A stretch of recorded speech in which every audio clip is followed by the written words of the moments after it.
इंसानी इतिहास में शायद ही कोई विषय ऐसा रहा हो जिसके इर्द गिर्द इतनी चुप्पी, जिज्ञासा, डर और विरोध रहा हो जितना सेक्स के आसपास। धर्मों ने इसके लिए व्रत बनाए, संन्यास का रास्ता सुझाया, ब्रह्मचर्य को ऊंचा दर्जा दिया। हजारों सालों तक इंसान एक तरफ इस इच्छा से दूर भागता रहा और दूसरी तरफ उसी इच्छा के पीछे भागता भी रहा। फिर 20वीं सदी में एक आदमी ने आकर पूरी कहानी को उलट दिया। उसने कहा, जिस चीज को तुम सबसे गंदा समझते हो सकता है वही तुम्हारे भीतर की चेतना तक पहुंचने का एक दरवाजा हो। उसके शब्दों में सेक्स समाधि की पहली सीढ़ी है, यानी काम से राम तक भी एक यात्रा हो सकती है। उस आदमी का नाम था ओशो, और इस तरह की बातों ने उन्हें अपने समय के सबसे विवादित आध्यात्मिक गुरुओं में ला खड़ा किया। लोग उन्हें सेक्स गुरु कहने लगे। ओशो ने जिंदगी, मृत्यु, ध्यान, प्रेम, मन और चेतना जैसे हजारों विषयों पर बात की, लेकिन उनकी एक किताब आज भी सबसे ज्यादा चर्चा में रहती है, sex to super consciousness. Osho ने ये बातें करीब 40-50 साल पहले कही थी, लेकिन सवाल आज भी वही खड़ा है। क्यों? क्योंकि सेक्स आज भी इंसानी मन की सबसे बड़ी गांठों में से एक है। सोशल मीडिया खोलिए, कमेंट सेक्शन देखिए, मजाक, गुस्सा, कुंठा, आकर्षण, शिकायत और असुरक्षा, इस विषय से जुड़ी भावनाएं हर जगह दिखाई देती है। लेकिन यहाँ एक बात साफ कर देना जरूरी है, हम ये बहस नहीं कर रहे कि क्या सही है और क्या गलत। न किसी व्यवहार को सही ठहराया जा रहा है, न किसी को गलत ठहराया जा रहा है, क्योंकि सेक्स का विषय आते ही हमारा दिमाग तुरंत नैतिकता के तराजू पर पहुंच जाता है। सही या गलत, अच्छा या बुरा, चरित्रवान या चरित्रहीन। लेकिन अगर हम कुछ देर के लिए इन लेबल्स को हटा दें और सिर्फ समझने की कोशिश करें तो सवाल तब बदल जाता है, इंसान आखिर चाहता क्या है और इस इच्छा का हमारे व्यवहार, रिश्तों और मानसिकता पर इतना गहरा असर क्यों है। इसे समझने के लिए पहले कुछ आंकड़ों पर नजर डालते हैं। एक रिसर्च में डेटिंग वेबसाइट के हजारों यूजर्स के डेटा का विश्लेषण किया गया। शोधकर्ताओं की दिलचस्पी ये समझने में थी कि डेटिंग की दुनिया में लोगों को आकर्षक बनाने वाली चीजों की वास्तविक कीमत क्या है। उदाहरण के लिए, अगर दो पुरुषों में एक की लंबाई 5 फीट 6 इंच है और दूसरे की 6 फीट, तो क्या सिर्फ लंबाई उनके मिलने वाले अटेंशन में बड़ा अंतर पैदा कर सकती है? रिसर्च से जुड़े एक अनुमान के मुताबिक लंबाई का ये प्रभाव इतना बड़ा हो सकता है कि छोटे कद वाले पुरुष को समान स्तर का आकर्षण पाने के लिए आय के रूप में बहुत बड़ा अतिरिक्त लाभ चाहिए। यानी डेटिंग सिर्फ भावनाओं का खेल नहीं है, इसमें सामाजिक स्थिति, शारीरिक आकर्षण, पैसा, आत्मविश्वास और कई दूसरे कारक भी काम करते हैं। और फिर ऑनलाइन डेटिंग का एक और दिलचस्प पहलू सामने आता है। एक बड़े अंतर्राष्ट्रीय अध्ययन में लाखों ऑनलाइन डेटर्स के डेटा को देखा गया।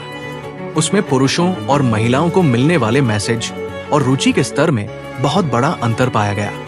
यानी एक तरफ ऐसे लोग हैं जिन्हें बड़ी संख्या में अटेंशन मिलती है और दूसरी तरफ ऐसे लोग भी हैं जिन्हें लंबे समय तक लगभग कोई प्रतिक्रिया नहीं मिलती। इसे हम अपने आसपास भी महसूस कर सकते हैं। कई लोगों को लगता है कि महिलाओं को पुरुषों की तुलना में आसानी से अटेंशन मिल जाता है। वहीं दूसरी तरफ बहुत से पुरुषों को लगता है कि उन्हें किसी रिश्ते या आकर्षण की संभावना तक पहुंचने के लिए कहीं ज्यादा प्रयास करना पड़ता है। लेकिन यहाँ असली सवाल ये नहीं है कि कौन सही है और कौन गलत। असली सवाल इससे भी गहरा है। ऐसा क्यों है? क्योंकि इस पूरे खेल के पीछे एक ऐसी इच्छा काम कर रही है जो इंसानी प्रकृति का बेहद स्वाभाविक हिस्सा है। इसे आप भूख की तरह समझ सकते हैं। भूख लगे तो खाना खरीदा जा सकता है, खाना बनाया जा सकता है, खेत में उगाया जा सकता है। लेकिन सेक्स की इच्छा में एक बड़ा अंतर है। यहाँ सामने वाले इंसान की इच्छा और सहमति भी उतनी ही जरूरी है। और यहीं से मामला जटिल हो जाता है, क्योंकि आपकी इच्छा आपके नियंत्रण में हो सकती है, लेकिन उसे पूरा करने के लिए दूसरे इंसान की स्वतंत्र इच्छा भी जरूरी है। यही वजह है कि करोड़ों लोगों की इच्छा और उनकी वास्तविक जिंदगी के बीच एक बड़ा अंतर बना रहता है। और यहीं से हमारे भीतर निराशा, अकेलापन, असुरक्षा, तुलना, कुंठा और कभी कभी गुस्सा पैदा होने लगता है। लेकिन फिर वही गलती मत कीजिए। तुरंत ये मत सोचिए तो ये गलत है, क्योंकि हम अभी फैसला सुनाने नहीं आए हैं। हम सिर्फ उस इंसानी मन को समझने की कोशिश कर रहे हैं जो हजारों सालों से इस इच्छा से जूझ रहा है। और शायद यहीं से ओशो की बात को समझने की शुरुआत होती है। उन्होंने सेक्स को सिर्फ एक शारीरिक क्रिया के रूप में देखने के बजाय उसे इंसानी चेतना, इच्छा और ऊर्जा के संदर्भ में देखने की कोशिश की। सवाल ये नहीं कि सेक्स अच्छा है या बुरा, सवाल ये है इंसान की इच्छा उसे चलाती है या इंसान अपनी इच्छा को समझकर उसे एक अलग दिशा दे सकता है। और अगर इच्छा को दबाने के बजाय समझा जाए तो क्या वही ऊर्जा इंसान को भीतर की किसी गहरी अवस्था तक ले जा सकती है? यही वो सवाल है जिसने ओशो की सोच को इतना विवादित भी बनाया और इतना आकर्षक भी। और शायद इसी सवाल से हमें सेक्स को लेकर अपनी सदियों पुरानी सोच को एक बार फिर देखने की जरूरत पड़ती है। इच्छा पूरी नहीं हुई तो क्या जबरदस्ती करोगे? ये बातें हमारे दिमाग में आती है, लेकिन for the sake of discussion थोड़ा रुकते हैं। देखिए, इंसान चाहे जितना सभ्य बन जाए, प्रवृत्ति वही है जो जानवर की होती है। जैसे भूख जानवर को भी लगती है, इंसान को भी, ऐसे ही सेक्स की इच्छा भी है। जानवर के लिए सेक्स एकदम स्वाभाविक है, नॉर्मल है। वहां कोई नर चिड़िया मादा को आकर्षित करता है या करती है, लेकिन कहानी इससे कॉम्प्लिकेटेड ज्यादा अक्सर नहीं होती। जानवरों में भी अगर बिल्ली या कुत्ता हीट में हो, यानी प्रणय काल में, तो उसे आप बांध के नहीं रख सकते। वो उत्तेजक हो जाता है या जाती है। इसलिए बिल्ली और कुत्तों को पालतू बनाते हुए अक्सर न्यूट्रल कर दिया जाता है। अब सोचिए, यही इच्छा जो नेचर ने इतनी तीव्र बनाई है कि लगभग अनकंट्रोलेबल है। इंसानों में इसकी बात की जाए तो मामला कंट्रोवर्शियल हो जाता है, जबकि ये एक चीज हमारी पर्सनल जिंदगी पे असर डालती है। मीडिया पर, एडवर्टाइजमेंट पर, पॉलिटिक्स पर, हर जगह इसका असर दिखाई देता है। बल्कि देखेंगे तो ऐसी शायद ही कोई जगह हो जहां इसका असर न दिखाई देता हो। इसलिए ओशो ने सेक्स पे जो बोला वो आज भी प्रासंगिक है। हालांकि अक्सर जब भी सेक्स पे बात करने की बात आती है, या ये बोला जाता है न कि इस पे बात होनी चाहिए, एजुकेशन मिलनी चाहिए, तब भी मामला अक्सर हेल्थ तक सीमित हो जाता है। यही बोला जाता है कि सेफ सेक्स करो, एटसेट्रा एटसेट्रा। या बात कंसेंट की तरफ भी चली जाती है कि रिश्ता, इजाजत, इज्जत, सेक्स पर चर्चा में ये सारे मामले अक्सर कानूनी, सामाजिक या नैतिक बहस का हिस्सा बनते हैं। लेकिन जैसा हम सब अपने अंदर जानते हैं और बोल नहीं पाते, sex is not just physical but more psychological. इसलिए बात हमें सबसे बुनियादी और ईमानदार सवाल से शुरू करनी होगी। एक उम्र के बाद इंसान के मन में सेक्स की इच्छा पैदा होने लगती है, और ये इच्छा कोई साधारण इच्छा नहीं है कि कंट्रोल कर लो।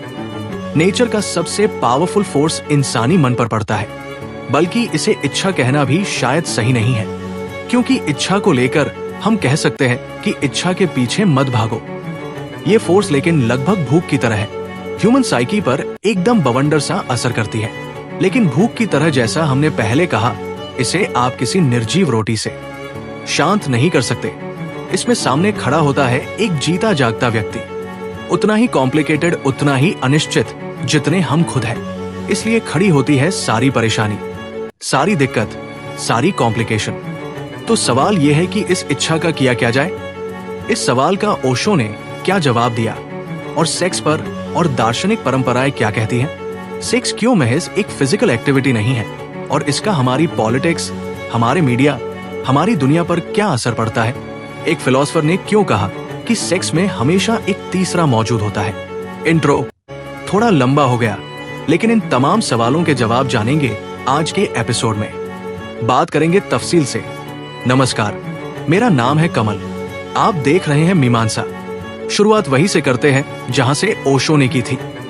ओशो एक सवाल से शुरू करते हैं, प्यार क्या है?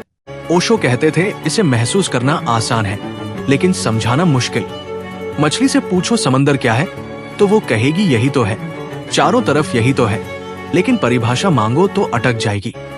ओशो का तर्क सीधा था, प्यार बनाया नहीं जाता, वो पहले से अंदर मौजूद है। जैसे सहज सवाल ये नहीं कि प्यार कैसे पैदा होता है, सवाल ये है कि वो बाहर क्यों नहीं आ पा रहा, कौन सी वो दीवार है जो प्रेम को रोकती है। ओशो यहाँ प्रेम की बात कर रहे हैं। ये बात उनकी अगली बात की तरफ ब्रिज की तरह काम करती है, इसलिए हमें ये पॉइंट कवर करना था। हालांकि असली बात इसके बाद की है। ओशो के मुताबिक जो दीवार, जो चीज प्रेम को रोकती है, वो है सेक्स के खिलाफ खड़ी गई हमारी नफरत की दीवार। ओशो कहते थे अगर प्यार गंगा है तो उसकी गंगोत्री उसका सोर्स सेक्स है, लेकिन हर धर्म ने ठीक इसी सोर्स पर जहर डाल दिया। और जब सोर्स जहरीला हुआ तो नदी साफ कैसे बहेगी? इस बात को समझने के लिए ओशो अक्सर एक मिसाल देते थे, कोयला और हीरा। देखने में दोनों में कोई अंतर नहीं, दोनों एक ही चीज से बने हैं, कार्बन से। लेकिन ओशो कहते हैं अगर तुम कोयले से नफरत करने लगो कि वो काला है, तो उसके हीरा बनने की संभावना वही खत्म हो जाती है, क्योंकि जिस चीज के तुम दुश्मन हो तुम उसे बदल नहीं सकते। ओशो के अनुसार सेक्स कोयला है, प्यार उसका हीरा, और इंसान ने अपने ही कोयले से युद्ध छेड़ दिया है। इस युद्ध का नतीजा क्या होता है, इसका जवाब देने के लिए भी अपनी किताब में ओशो एक किस्से से बताते हैं। मान लीजिए किसान के पास राजा का दिया एक कीमती कोट और पगड़ी है। एक दिन उसका पुराना दोस्त मिलने आता है गरीब कपड़ों में। किसान ने अब वो किसान क्या करता है कि अपने कीमती कपड़े दोस्त को पहनने के लिए दे देता है, फिर दोनों घूमने निकल जाते हैं। अब रास्ते में सब लोग उसके दोस्त को देख रहे हैं किसान के कि यार क्या बढ़िया कपड़े पहन रहे हैं। किसान को कोई नहीं पूछ रहा तो किसान के मन में कांटा चुभ जाता है। अब जब वो पहले एक जगह जाता है और अपने दोस्त का परिचय कराता है तो बताता है ये कौन है, ये है, लेकिन अंत में बोल पड़ता है और ये कपड़े ये मेरे हैं। अब इस बात को सुनकर दोस्त शर्मिंदा तो होगा ही। अगली बार किसान तय करता है कि अगली बार ये गलती नहीं करूंगा, लेकिन जितनी बार वो ये तय करता है उतनी ही गहरी उसके मन में फांस धंसती जाती है। अगली बार जब वो दोस्त का परिचय कराता है तो अंत में बोल पड़ता है ये कपड़े इसके हैं, मेरे नहीं। आखिरी घर तक यानी आखिरी परिचय तक वो पसीने से तर हो जाता है। कसम खा लेता है कि अब तो बिल्कुल कुछ नहीं बोलूंगा, लेकिन अंत में फिर भी बोल पड़ता है इन कपड़ों के बारे में मैं कुछ नहीं कहूंगा क्योंकि मैंने कसम खाई है। कहने का मतलब आप जिस बात को जितना दबाते हो वो दिमाग पर उतना ही चढ़कर बोलती है। ओशो कहते हैं कि ब्रह्मचर्य की कसम इसीलिए खाई जाती है क्योंकि हम अपने अंदर जोर मार रही चीज को दबाना चाहते हैं, हालांकि दबाने से कुछ होता नहीं। यही बात ओशो से दशकों पहले यूरोप में सिगमंड फ्रायड ने कही थी। सिगमंड फ्रायड ने कहा था कि इंसान के मन का सबसे बड़ा हिस्सा वो है अनकॉन्शियस, जो उसे दिखता नहीं है, अवचेतन मन। और सिगमंड फ्रायड के अनुसार इस अवचेतन मन में सबसे नीचे दबी पड़ी है सेक्स की इच्छा। फ्रॉयड के मुताबिक दमन इस इच्छा को मारता नहीं बल्कि वो इच्छा लौटती है विकृत होकर।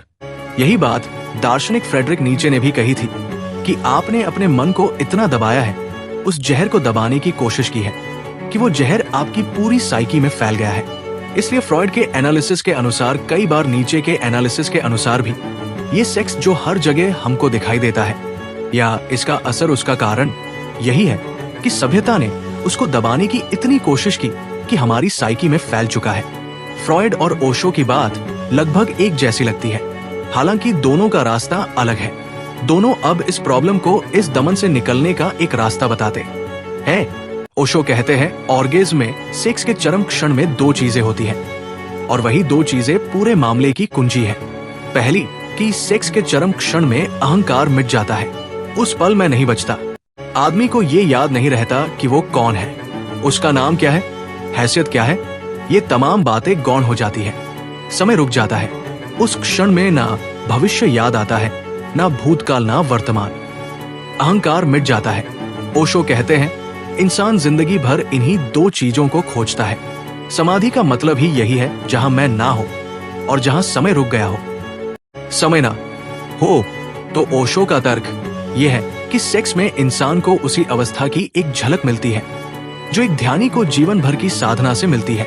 फर्क बस इतना है कि सेक्स वाली झलक क्षणिक है, बिजली की तरह आती है और बुझ जाती है। ओशो कहते हैं इंसान बार बार सेक्स की तरफ इसीलिए खींचता है, वासना की वजह से नहीं बल्कि उस एक पल की वजह से जहां मैं का बोझ उतर जाता है। लेकिन वो पल हाथ नहीं आता, आता है चला जाता है, पीछे एक प्यास छूट जाती है। ओशो कहते हैं धर्मों ने सबसे बड़ी भूल यह की कि उन्होंने एक दरवाजा तो बंद कर दिया, सेक्स का दमन करके सिस्टम बना दिया, एक दायरे में बांध दिया, लेकिन कोई नया दरवाजा नहीं खोला। वो दरवाजा जो प्रकृति ने दिया था, सेक्स, उसे तो आपने पाप कह दिया, लेकिन ध्यान का दरवाजा नहीं खोला। अब ओशो के अनुसार इंसान के अंदर जो ऊर्जा है उसे कहीं ना कहीं तो जाना है, तो पुराना रास्ता बंद नया खुला नहीं तो वो ऊर्जा अंदर ही अंदर घूमती है और इंसान को न्यूरोटिक बना देती है, या जो भी उसके असर होते हैं वो तभी दिखते हैं। ओशो इसे एक नाम देते हैं सेक्सुअलिटी। जानवर के पास सेक्स है, सेक्सुअलिटी नहीं। जानवर के लिए वो एक मौसम की बात है, लेकिन इंसान वक्त में हर घंटे हर समय लगभग उसी के बारे में सोचता रहता है। ओशो कहते हैं किसी जानवर की आंखों में झांको वहां वासना नहीं मिलेगी, लेकिन इंसान की आंखों में अक्सर वासना के सिवा कुछ नहीं मिलता।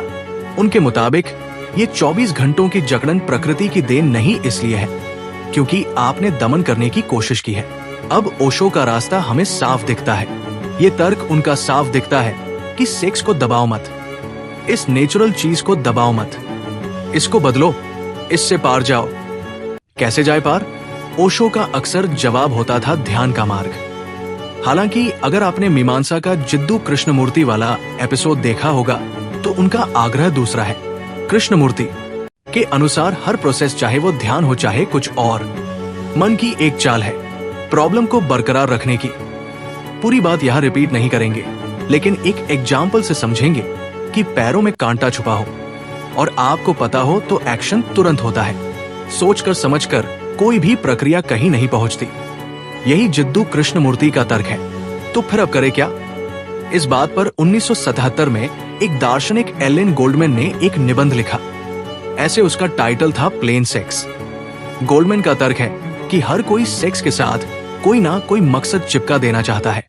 कोई कहता है बच्चे, कोई कहता है प्यार, ओशो कहते हैं समाधि, गोल्डमैन कहते हैं कि ये सब बाहर से चिपकाए गए मकसद है। सेक्स अपने आप में सरल चीज है, किसी दूसरे के शरीर को छूने की इच्छा और उस छूने से मिलने वाले सुख की इच्छा। बस जैसे भूख का मकसद सिर्फ जिंदा रहना नहीं होता। खाना अपने आप में एक सुख है, वैसे ही सेक्स में अपना एक सुख है। वो किसी बड़े मकसद का मोहताज नहीं है। इस सरल परिभाषा से गोल्डमैन ने एक बड़ा नतीजा निकाला। अगर सेक्स का मकसद बच्चे हैं, तो जो भी सेक्स बच्चे की तरफ नहीं ले जाता उसे विकृत मानना चाहिए।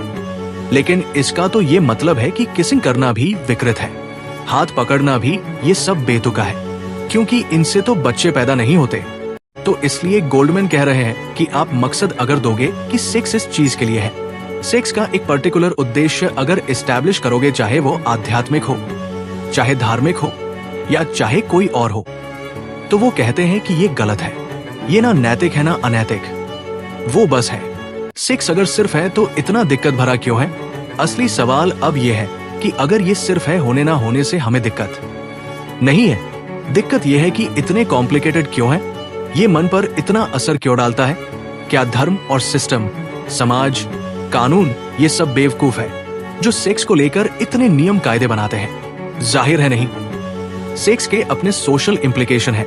जैसा हमने पहले कहा, ये नेचर का इतना ताकतवर फोर्स है कि शायद इसे ऑर्डर देने के लिए तय ढर्रे बनाए गए कि शादी के बाद या बच्चा करने के लिए ही होना चाहिए, एक से ही होना चाहिए।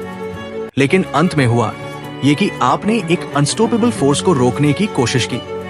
अंत में हुआ क्या? विस्फोट। इस विस्फोट को एक खास शब्द से जाना जाता है, परवर्जन, यानी सेक्स जब भ्रष्ट हो जाए, विकृत हो जाए। सवाल ये कि अब वो लकीर कहाँ है, कहाँ सेक्स भ्रष्ट हो जाता है और कहाँ उसे नॉर्मल कहा जाए। ये अक्सर एक बात होती है कि it's becoming in abnormal, it becoming perverted. तो सेक्स कहाँ नॉर्मल है और कहाँ वो स्वाभाविक है और कहाँ वो परवर्टेड है? ये डेफिनेशन कैसे तय की जाएगी? इस सवाल का सबसे पुराना जवाब हमेशा एक ही रहा है, नेचर, यानी जो नेचर के हिसाब से है वो नॉर्मल और जो नेचर के खिलाफ है वो एबनॉर्मल। सदियों तक यही तर्क चला। अंग्रेजी में इसके लिए एक शब्द भी बनाया गया, क्राइम अगेंस्ट नेचर, प्रकृति के खिलाफ अपराध। बकायदा वेस्ट में तो इसके लिए फांसी की सजा भी किताबों में दर्ज थी। हालांकि दिलचस्प बात ये कि प्रकृति से हम पूछेंगे तो वहां जवाब कुछ और निकलता है। जून 2026 में न्यूयॉर्कर में एलिजाबेथ कोलबर्ट का एक लेख छपा, सेक्स के जीव विज्ञान पर छपी 3 नई किताबों की समीक्षा। और इन किताबों को पढ़कर एक ही बात साफ होती है कि प्रकृति में अननेचुरल जैसा कुछ नहीं होता। मजे की बात ये कि खुद चार्ल्स डार्विन ने भी सेक्स को एक पहेली समझा। उन्होंने कहा या पूछा कि प्रकृति सेक्स की इतनी तकलीफ उठाती ही क्यों है? यानी इवोल्यूशन में जब आप जाएंगे तो हर चीज के इवोल्यूशनरी जवाब ढूंढे जाते हैं कि ये सिस्टम क्यों डेवलप हुआ, ऐसा क्यों हुआ, कोई चीज बटी क्यों, बैक्टीरिया कहां से आया। ऐसे ही एक सवाल उठता है कि नेचर ने सेक्स की इतनी कॉम्प्लिकेटेड प्रोसेस बनाई ही क्यों, जबकि कई जीव बिना सेक्स के सिर्फ खुद को बांटकर बच्चे पैदा कर लेते हैं। 1970 के दशक में ब्रिटिश जीव विज्ञानी जॉन मेनार्ड स्मिथ ने एक कल्पना की। मान लीजिए किसी प्रजाति की एक मादा में एक चेंज आ जाए, क्या कि वो अकेले बिना पुरुष के बच्चे पैदा करने लगे, उसकी सिर्फ बेटियां हो, उन बेटियों की सिर्फ बेटियां होती रहे। ऐसी प्रजाति में क्या होगा? क्या कोई नुकसान होगा उन्हें? नहीं, ऐसी प्रजाति दोगुनी रफ्तार से बढ़ेगी। यानी अगर एक प्रजाति है जिसमें नर और मादा दोनों हैं, और एक ऐसी प्रजाति है जिसमें केवल मादा है वो और मादाएं ही पैदा करती जा रही है बिना नर के, तो ऑब्वियस ही बात है कि मादाएं ही वो प्रजाति ही आगे बढ़ेगी और नर वाली प्रजाति को पीछे छोड़ देगी। तो सवाल यहीं से उठता है कि प्रकृति ने फिर नर, मादा और सेक्स का ये पूरा झमेला पाला ही क्यों? फायदा जरूर होगा, पर वो है क्या? जीव विज्ञानी आज तक पूरे यकीन से इस जवाब को नहीं दे पाए हैं। जिस चीज के होने की वजह तक साफ नहीं, उसकी शक्लें हालांकि बेशुमार हैं। एक साधारण मशरूम की 23,000 से ज्यादा मेटिंग टाइप्स होती है, यानी नर मादा जैसी सिर्फ 2 नहीं, ये नहीं कि 2 ही है, हजारों टाइप्स होती है। ऐसे ही क्लोन फिश जरूरत पड़ने पर अपना लिंग बदल सकती है, नर से मादा बन सकती है। गहरे समंदर की एक मछली होती है एंगल फिश, जिसमें नर मादा के शरीर में धंसकर उसी का हिस्सा बन जाता है, धीरे धीरे अंधा हो जाता है और दोनों एक हो जाते हैं। और समलैंगिक व्यवहार, जिसे लंबे समय तक अननेचुरल कहा गया, बल्कि आज भी बहुत बहस चलती है, वो 1,500 से ज्यादा प्रजातियों में देखा गया है। जिन 22 दिनधारियों पर सालों से गहरा शोध हुआ है, उनमें से 80% में देखा गया कि समलैंगिक भी होते हैं जानवर। तो कोलबर्ट की समीक्षा एक साफ नतीजे पर पहुंचती है। आप कोई भी एग्जाम्पल ले लीजिए, लगभग तय है कि कोई ना कोई और जीव वैसे तरीके से मेट कर रहा होता है। इसका ये मतलब है कि कोई भी तरीका आप अननेचुरल नहीं कह सकते। प्रकृति हर चीज को जायज ठहराती है। हालांकि इसका ये मतलब तो नहीं निकाला जा सकता कि प्रकृति करती है तो सब ठीक है। जवाब है नहीं। स्वाभाविक सी बात है, हम बहुत कुछ ऐसा करते हैं जो प्राकृतिक नहीं है। प्रकृति में नर बतखों में 40% तक संबंध जबरदस्ती के होते हैं। शेरों और गोरिल्ला में नया नर आते ही पिछले नर के बच्चों को मार देता है, और मादा प्राइम मेंटिस अक्सर संबंध के दौरान ही अपने साथी को खा जाती है। मतलब प्रकृति में दोनों तरफ से कोई बात नहीं कही गई है। वो ये नहीं कहती कि क्या सही है, क्या गलत है, क्या नेचुरल है, क्या अननेचुरल है। वहां हिंसा भी मौजूद है, नर भक्षण भी मौजूद है। यानी नेचर के हिसाब से अगर हम सेक्स को गलत सही तय करते हैं, तो वो असल में हम अपनी ही पसंद को प्रकृति का नाम दे रहे होते हैं। यानी यहाँ हमें लगता है कि सेक्स को लेकर आप परवर्टेड या नॉन परवर्टेड या नेचुरल अननेचुरल जैसा शायद कुछ नहीं कह सकते। अगर इस केवल नेचुरल स्थिति से बात की जाए, नेचुरल मायनों में बात की जाए, तो यहाँ अननेचुरल नेचुरल जैसा कुछ नहीं है, परवर्जन जैसा भी कुछ नहीं है। लेकिन ये जवाब इंसान के लिए काम नहीं करता। यहाँ एक और एग्जाम्पल लेते हैं। थॉमस नागेल एक बड़े फिलोसफर थे। उन्होंने भी एक निबंध लिखा, सेक्सुअल परवर्स। इसमें नागेल ने कहा सेक्स सिर्फ शरीर को छूने की इच्छा नहीं है। सेक्स असल में 2 लोगों के बीच एक दूसरे को महसूस करने का एक जटिल खेल है। एक एग्जाम्पल से समझिए। मान लीजिए एक लड़का लड़की रेस्टोरेंट में बैठे हैं। अलग अलग लड़का लड़की को देखता है, अट्रैक्ट होता है। कुछ देर बाद लड़की भी लड़के को देखती है, वो भी अट्रैक्ट होती है। आमतौर पर यही अट्रैक्शन की शुरुआत मानी जाती है। लेकिन नागेल के अनुसार अभी यहाँ खेल अधूरा है। एक चीज की कमी है। क्या रिकॉग्निशन कहानी पूरी तब होगी जब लड़का लड़की को खुद को देखते हुए देखेगा और वाइस वर्सा, यानी हमें कोई पसंद करे, ये बात सिर्फ तब मायने रखती है जब सामने वाला इंसान हमें एक इंसान की तरह रिकॉग्नाइज करे। अक्सर सेक्स में ये प्रॉब्लम आती है। ये रिकॉग्निशन वाला रिश्ता टूट जाता है। सामने वाला इंसान एक ऑब्जेक्ट बन जाता है। सोशल डिस्कोर्स में शायद आपने ये लाइन सुनी हो, सेक्सुअल ऑब्जेक्टिफिकेशन। मीडिया में यह अक्सर आपने सुना होगा ये बात कि लड़कियों को ऑब्जेक्टिफाई किया जा रहा है। ये वही बात है। सेक्स एक इच्छा है। इस इच्छा की पूर्ति के लिए अक्सर दूसरे को एक माध्यम की तरह देख लिया जाता है। यानी भूख की तरह उसे पूरा करने की कोशिश की जाती है।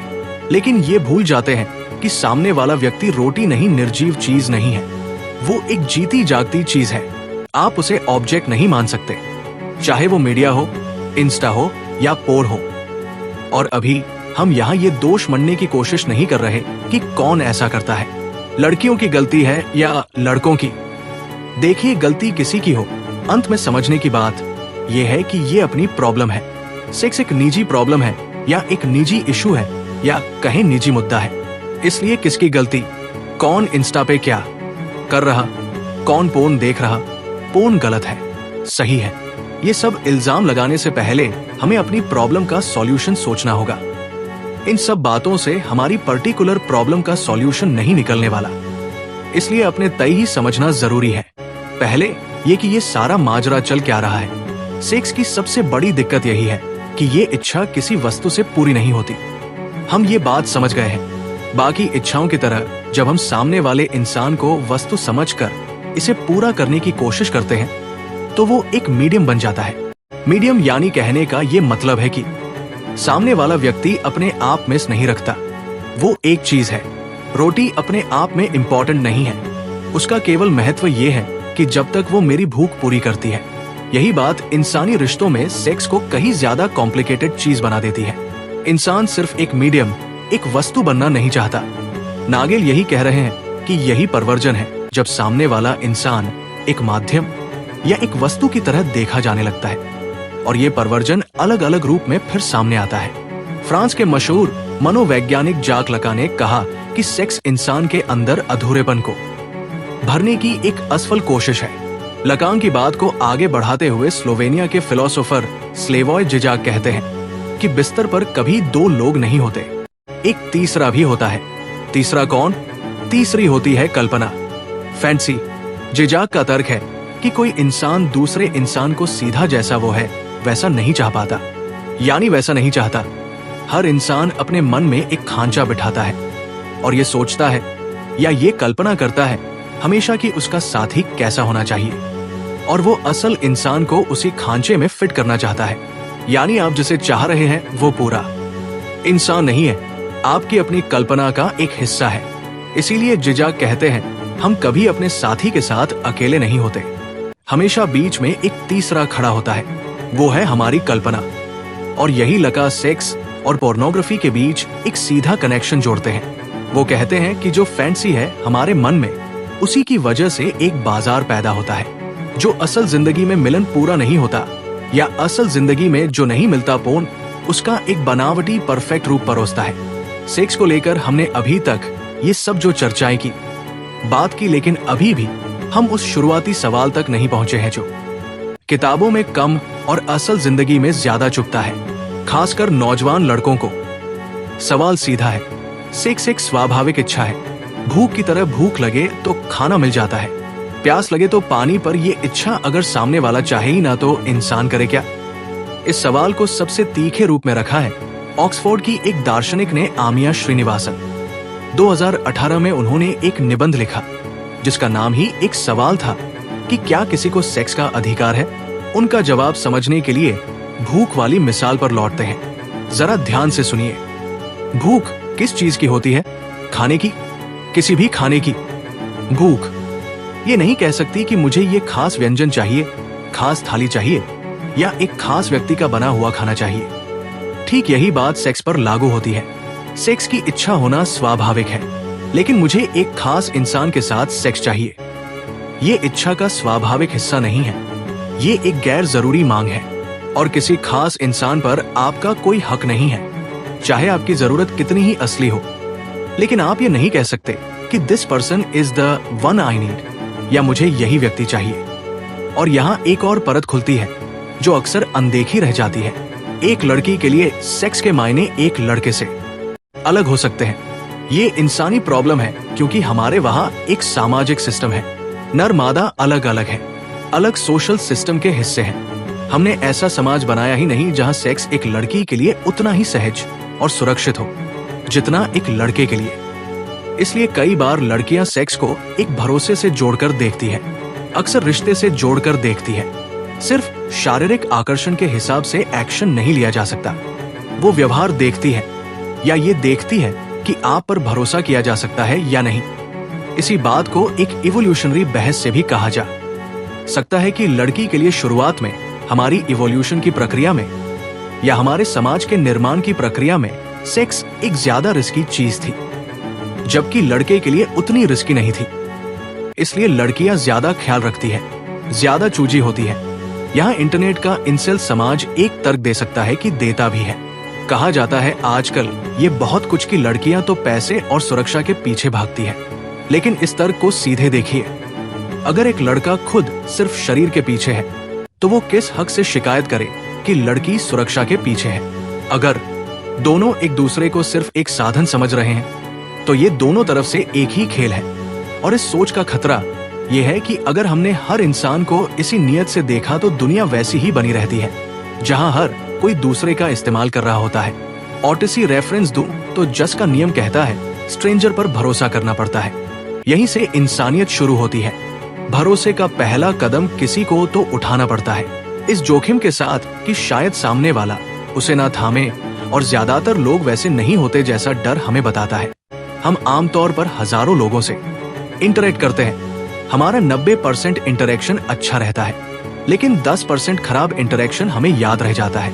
इसलिए ये हमेशा अक्सर एक पावर गेम में चेंज हो जाता है, जहां हम दूसरे व्यक्ति को एक साधन की तरह देखने लगते हैं। और जब बात सेक्स की आती है तो मामला बहुत कॉम्प्लिकेटेड इसलिए हो जाता है क्योंकि जैसा पहले कहा, सेक्स एक ऐसा पावरफुल फोर्स है जो नेचर ने हमारे अंदर डाला है, या कहें नेचुरली इवॉल्व हुआ है।